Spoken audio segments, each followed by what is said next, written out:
UPT SMP Negeri 1 Kanigoro adalah sekolah menengah pertama yang terletak di Jalan Kusuma Bangsa nomor 43 Kanigoro, Kabupaten Blitar, Jawa Timur. Sekolah ini berkomitmen mencetak generasi unggul, berkarakter, dan berprestasi. Seiring perkembangan zaman, sekolah ini terus bertransformasi menjadi lembaga pendidikan yang adaptif terhadap kemajuan teknologi tanpa meninggalkan nilai-nilai karakter bangsa.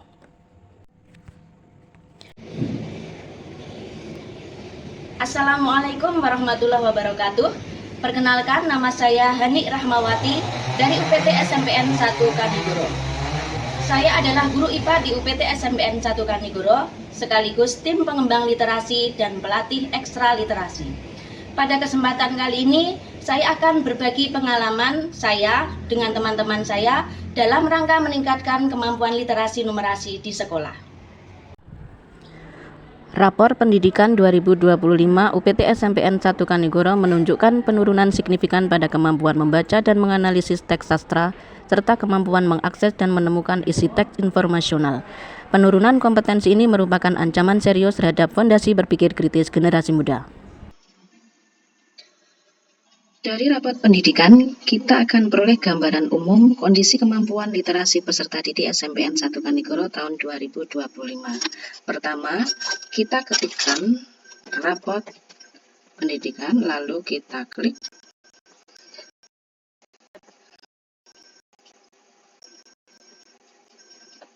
Nah, dari sini kita bisa melihat bagaimana situasi yang dihadapi oleh satuan pendidikan. Terlihat di sini kemampuan literasi menurun dari tahun 2024. Apa arti capaian saya? Di sini kita lihat kemampuan literasi adalah kemampuan peserta didik dalam memahami, menggunakan, mengevaluasi, merefleksikan berbagai jenis teks. Kemudian kita pelajari akar masalah. Ada beberapa subindikator yang perlu ditingkatkan. Yang pertama adalah kompetensi membaca teks sastra. Kita lihat detailnya. Di sini kita perlu meningkatkan kemampuan dalam mengevaluasi teks fiksi. Kemudian yang kedua, kompetensi membaca teks informasi. Kita lihat detailnya. Di sini kita perlu meningkatkan kemampuan mengevaluasi teks informasional.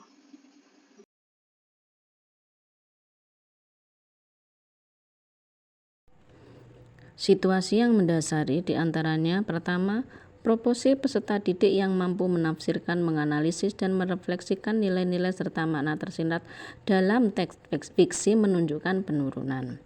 Yang kedua, kemampuan dasar untuk menemukan, mengidentifikasi, dan menyaring informasi spesifik dari teks non-fiksi juga mengalami kemerosotan.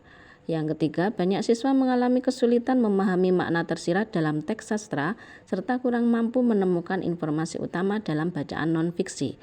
Yang keempat, dalam kegiatan pembelajaran siswa cenderung hanya membaca sekilas tanpa melakukan analisis atau refleksi terhadap isi teks.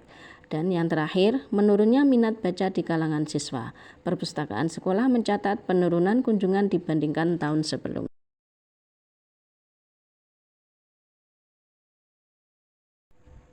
Adapun tantangan dari situasi yang dihadapi, yang pertama, siswa saat ini hidup dalam arus informasi yang cepat, membuat mereka terbiasa membaca teks singkat di media sosial daripada bacaan panjang seperti cerpen atau artikel informatif. Akibatnya, kemampuan konsentrasi dan ketekunan membaca semakin menurun. Kedua, kualitas dan kuantitas buku di perpustakaan sekolah seringkali tidak memadai. Koleksi buku fiksi cenderung tidak relevan dengan minat remaja kontemporer. Ketiga, metode pembelajaran literasi yang masih konvensional, kegiatan hanya sebatas memberikan teks dan siswa menjawab pertanyaan. 4. Waktu literasi harian yang belum optimal. Dan yang terakhir, kurangnya pendampingan dan evaluasi dari guru membuat kegiatan literasi belum mampu meningkatkan kualitas pemahaman siswa.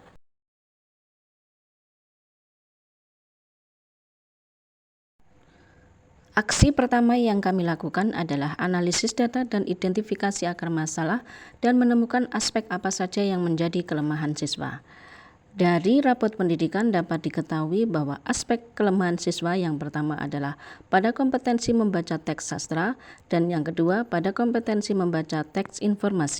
Aksi yang kedua adalah program Gerakan Literasi Sekolah GLS yang diperkuat melalui beberapa inovasi. Yang pertama, setiap minggu dilaksanakan kegiatan misteri, Kamis Literasi Numerasi.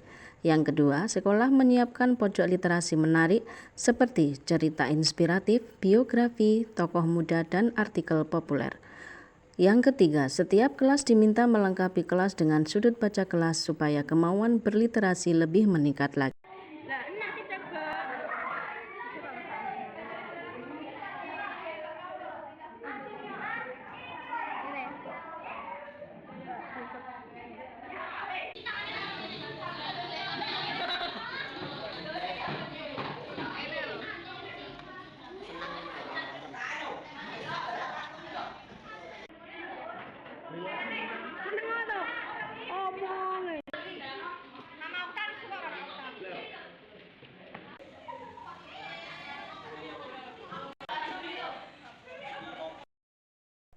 Berikut ini adalah kumpulan dari soal-soal literasi yang kami laksanakan setiap hari Kamis. Ini adalah contoh soal literasi materi IPA. Aksi selanjutnya yaitu melakukan workshop literasi atau sosialisasi literasi. Tujuan utama dari workshop literasi sekolah adalah untuk meningkatkan kualitas ekosistem literasi di lingkungan sekolah yang pada gilirannya akan berdampak langsung pada peningkatan kemampuan literasi, membaca, menulis, berbicara, berpikir kritis seluruh warga sekolah, terutama peserta didik. Sebelum kita mulai masuk ke materi, Bu Aini ingin sedikit memberikan pemanasan, ya. Pemanasannya ini terkait kata baku dan tidak baku. Aksi berikutnya diaktifkannya ekstrakurikuler literasi sekolah. Ekstrakurikuler literasi menjadi wadah pengembangan literasi kreatif di luar jam pelajaran. Kegiatan ini dilaksanakan setiap Sabtu mulai pukul 8 sampai 10 WIB dengan berbagai program menarik. Assalamualaikum warahmatullahi wabarakatuh. Waalaikumsalam warahmatullahi wabarakatuh. Selamat pagi, bagaimana kabar hari ini? Baik. Nah, untuk hari ini kita lanjutkan program kerja ekstrakurikuler literasi. Untuk hari ini tugasnya yaitu menulis kreatif.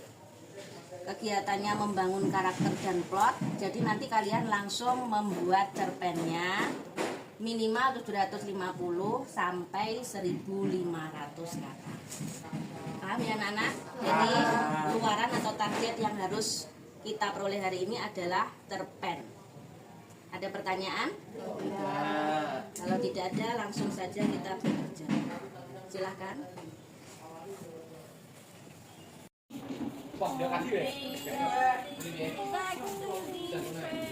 Kene nak dengerin lagu.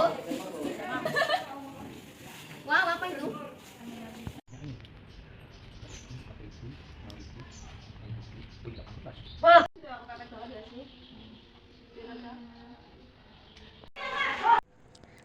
Aksi terakhir yaitu evaluasi dan monitoring berkala. Setiap 2 bulan, guru mengecek perkembangan kemampuan literasi siswa melalui jurnal kegiatan siswa. Tim literasi juga membuat laporan perkembangan kegiatan literasi dan mendiskusikannya dalam rapat.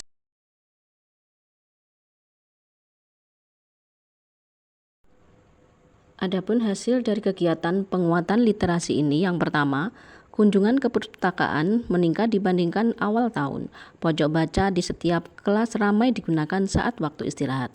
Kedua, nilai rata-rata kemampuan membaca teks sastra meningkat, sedangkan kemampuan memahami teks informasional juga naik. Yang ketiga, melalui proyek literasi, siswa belajar mengekspresikan pemahaman mereka dalam bentuk karya. Hal ini menunjukkan bahwa literasi tidak lagi dianggap membosankan, tetapi menjadi sarana ekspresi diri. 4. Terbentuknya budaya literasi yang hidup. Di papan pengumuman atau mading sekolah terpampang hasil karya tulisan siswa setiap minggu. Orang tua mulai menyadari pentingnya membaca bagi anak dan beberapa di antaranya menyumbangkan buku untuk perpustakaan sekolah. Melalui kerangka STAR, mari jadikan sebagai motivator untuk perbaikan, mengubah penurunan ini menjadi landasan kokoh untuk mencapai hasil literasi yang unggul demi masa depan pendidikan Indonesia yang lebih baik.